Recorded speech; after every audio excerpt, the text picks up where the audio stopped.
C'est à proprement parler une histoire oubliée. Celle du tout premier samouraï noir que raconte le journaliste et écrivain franco-ivoirien Serge Bilé. Dans un récent ouvrage, il dresse le portrait inattendu d'un ancien esclave déporté au XVIe siècle par les jésuites au Japon.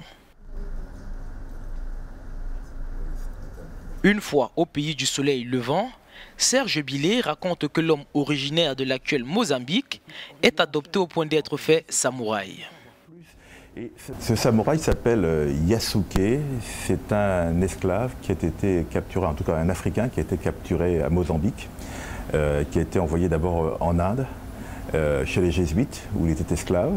Et le père visiteur des Jésuites qui fait un peu le tour de ses missions, les missions vont de l'Éthiopie jusqu'à l'Inde en passant justement par Mozambique, donc s'est rendu au Japon et il a emmené cet esclave avec lui, Yasuke.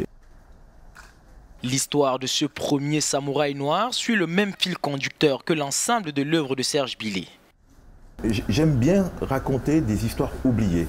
Parce que je me dis que nous avons eu un rôle dans l'histoire, qui est un rôle qui a été occulté parce que, comme on le sait, l'histoire est écrite par le vainqueur et le vainqueur ne s'attache qu'à sa propre souffrance.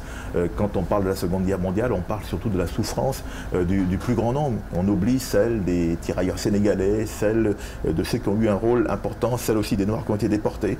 On oublie un tas de choses parce que justement, il y a une mémoire qui est sélective. Et moi, je veux justement aller chercher cette mémoire oubliée.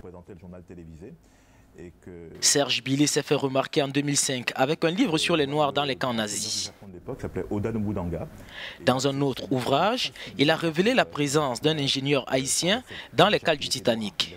Il vit actuellement entre la Martinique et la Côte d'Ivoire.